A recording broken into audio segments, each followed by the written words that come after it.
श्री शिवाय नमस्तुभ्यम। इस साल के जाते जाते सोमवार के दिन आई है सोमवार की अमावस्या, जिसे कहा जाता है सोमती अमावस्या। जी हाँ, ये बहुत अत्यधिक फलदायक होती है अमावस्या। जी हाँ, पूरे परिवार की सुख शांति समृद्धि के लिए, पूरे परिवार की सुरक्षा के लिए कई महिलाएं सोमवती अमावस्या का व्रत भी रखती हैं। जी हाँ, पर आप लोग अगर व्रत नहीं रखते हैं तो इस दिन कुछ विशेष उपाय गुरु जी, पंडित जी, प्रदीप मिश्रा जी द्वारा बताए गए इन उपाय को कर ही आप अपने जीवन के दुख को दूर कर सकते हैं और पूरे परिवार में सुख शांति समृद्धि ला सकते हैं, पूरे परिवार की मनोकामनाओं को पूरा कर सकते हैं। जी हाँ, तो ये विशेष दिन है सोमवार का और सोमवती अमावस्या का दिन है, तो कुछ विशेष उपाय अवश्य कीजिएगा। चलिए वीडियो शुरुआत करते हैं। स्वागत है मोदिती ऑफिशियल चैनल पर। अगर आप लोगों ने अभी तक चैनल को सब्सक्राइब नहीं कर रखा है तो प्लीज़ चैनल को सब्सक्राइब कीजिएगा और कमेंट में श्री शिवाय नमस्तुभ्यम हर हर महादेव अवश्य लिखिएगा। और साथ में एक वीडियो मैंने बनाई है जिसमें मैंने लिखा है कि जो नया साल आने वाला है 2025, इस 2025 में हम सब अपने घर के अंदर कैलेंडर को बदलते हैं। जी हाँ, यानी पुराना कैलेंडर हटाकर नया कैलेंडर लगाते हैं। तो पुराना कैलेंडर हटाकर उसे कहाँ रखना है और नया कैलेंडर किस दिशा में लगाना है, इस विशेष टॉपिक पर मैंने एक वीडियो बनाई है जिसे आप देखकर समझकर अपने घर के अंदर कैलेंडर टांगे, ताकि आपके घर में 2025 में सब शुभ कार्य हो, सभी मंगल कार्य हो और आपके जीवन से दुख दूर हो जाए। चलिए वीडियो शुरुआत करते हैं। तो पहला उपाय देखिए, सोमवती अमावस्या के दिन है और अमावस्या के दिन सभी लोग बड़ी बड़ी नदियों पे, तालाबों पर, घाटों पर स्नान करने के लिए जाते हैं, पर कुछ लोग नहीं जा पाते हैं, बिजी रहते हैं।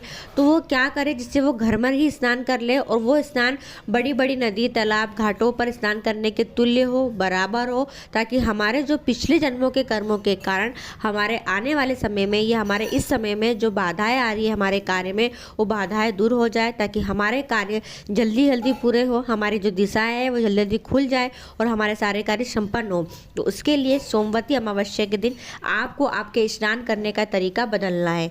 जी हाँ, क्या करना है, आपको लेना है जल।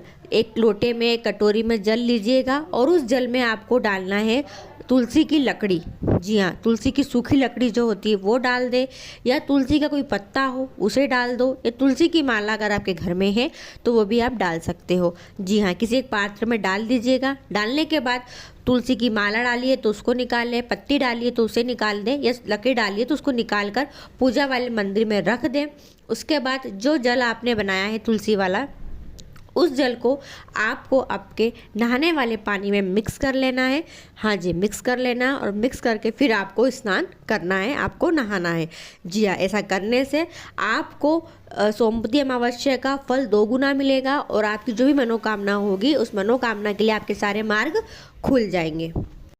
दूसरा उपाय देखिए, ये है सोमवती अमावस्या और सोमवार का दिन।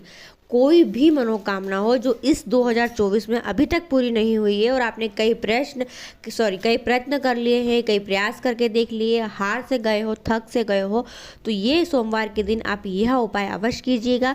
देखिए, जब कोई बीमारी बढ़ जाती है तो डॉक्टर हमें एक दिन में 3 बार दवाई खाने को कहते हैं ना डॉक्टर साहब कि अब आपकी ये बीमारी ऐसी है तो इसमें आपको 3 बार दवाई खाना है। आपका तेज बुखार है तो आपको 3 बार दवाई खाना पड़ेगी। तो वैसे ही ये सोमवार का दिन है, आपको इस दिन 3 बार उपाय करना है। कितनी बार? 3 बार, सुबह, दोपहर और शाम। ऐसे आपको इस उपाय को करना है। यकीन मानिएगा, सच्चे दिल से कीजिएगा इस उपाय को। एक दिन में 3 डोज लोगे आप तो आपकी मनोकामना तो अवश्य पूरी होगी ही होगी। तो करना क्या है, देखिए, सबसे पहले सुबह उठेंगे, स्नान करेंगे। स्नान करने के बाद आप शिवालय जाओ। शिवालय जाकर आपको सबसे पहले 1 लोटा जल महादेव के ऊपर समर्पित करना है। जैसे करते आ रहे हो वैसे समर्पित कर दो। अगर आप 5 जगह जल चढ़ाते हो, 5 जगह कैसी होती है आप वीडियो में देखकर समझ सकते हो।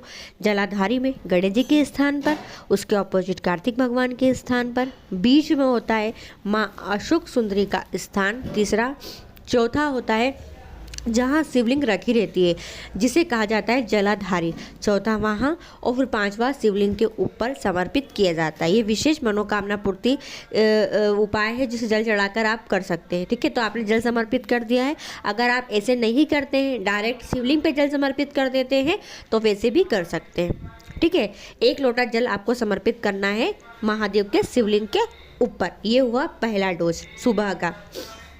अब आपको उसी दिन दोपहर में, यानी कि 12 बजे के बाद 4 बजे से पहले, ठीक है। दोपहर में एक चावल का दाना लेना है और आपके घर के आसपास जहाँ भी बेलपत्री का वृक्ष हो, हाँ जी, बेलपत्री का वृक्ष हो, वहाँ जाए और चावल का दाना अपनी मनोकामना को बोलकर बेलपत्री के वृक्ष की जड़ में समर्पित कर दीजिए, ठीक है। चावल का दाना समर्पित करने के बाद आपको उसी बेलपत्री के वृक्ष की परिक्रमा लगाना है। कम से कम 11 परिक्रमा तो आप लगाइएगा, अगर उससे अधिक भी लगा सकते हैं तो बिल्कुल लगाइए, कोई दिक्कत नहीं। गुरुजी ने कहा है आपकी जितनी क्षमता हो आप उतनी परिक्रमा लगा सकते हैं। तो आप 11, 21, 51, 108 परिक्रमा लगा सकते हैं, ठीक है। ये हुआ हमारा दूसरा डोज। अब उसी दिन शाम के समय यानी कि प्रदोष काल में अब आती है तीसरी खुराक लेने की। जी हाँ, तो करना क्या है आपको, तीसरा उपाय ये करना है उसी दिन 2 दीपक तैयार करना, एक लंबी बाती का और एक गोल बाती का, ठीक है। एक लंबी बाती का और एक गोल बाती का। लंबी बाती का दीपक लगेगा महादेव के सम्मुख, जहाँ पर आप जल चढ़ाकर आए थे महादेव के शिवालय में, उसी मंदिर में जाकर एक दीपक लगा के आइए गोल बाती का। और जो दीपक आपने लंबी बाती का बनाया है तो वो बेलपत्री के वृक्ष के नीचे आपको प्रज्वलित कर। एक बार और ध्यान रखिएगा, देखिए अगर आपके घर से बेलपत्री का वृक्ष दूर है, आप नहीं जा सकते हैं, तो अगर आपने अपने घर में कोई गमले में बेलपत्री का पौधा लगा रखा है तो आप वहाँ पर भी बिना हिचक के उपाय कर सकते हैं, कोई दिक्कत नहीं है। जी हाँ, तो 3 डोज वाला उपाय आप किसी भी मनोकामना के लिए सोमवार के दिन कर सकते हैं। और ये तो सोमवती अमावस्या है तो करना मत भूलिएगा, अवश्य कीजिएगा। तीसरा उपाय देखिए, सोमवती अमावस्या है और सोमवती अमावस्या के दिन जो महिलाएं व्रत रखती है वो पीपल के वृक्ष की पूजा करती है। जी हाँ, पर अगर आपने व्रत नहीं रखा है तो व्रत उतना फल मिल जाए हमें और हमारी मनोकामना पूरी हो जाए, तो इसलिए सोमवती अमावस्या के दिन आपको क्या करना है, पीपल के वृक्ष में 1 लोटा जल समर्पित करना है।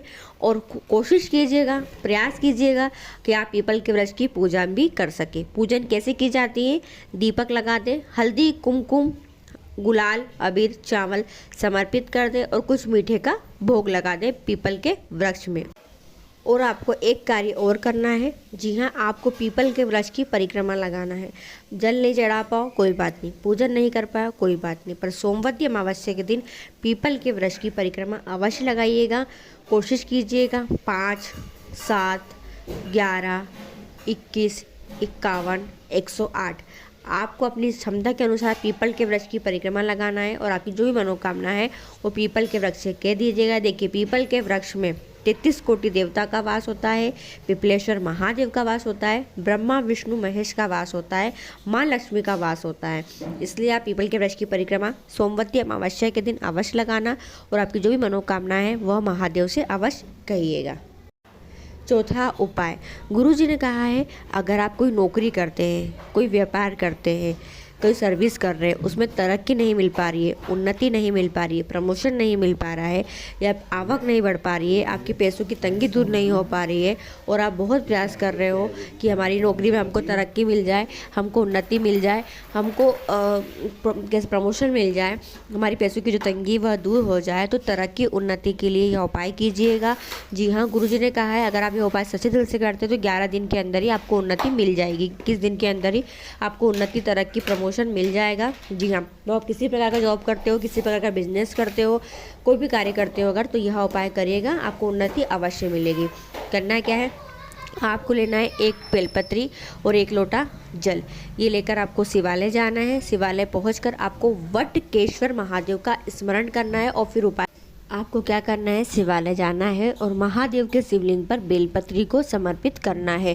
ध्यान रखिएगा, बेलपत्री आप किसी भी तरह से समर्पित करो, कहीं भी बैठकर समर्पित करो शिवलिंग पर डंडी का जो भाग होगा वो आपकी ओर होना चाहिए। हाँ जी, डंडी का भाग आपकी ओर होना चाहिए। शिवलिंग पर बेलपत्री समर्पित कर दे और फिर 1 लोटे जल से शिवलिंग के ऊपर ही कम से कम 7 बार आपको जल समर्पित करना है, यानी एक ही कलश से 7 बार आपको जल समर्पित करना है।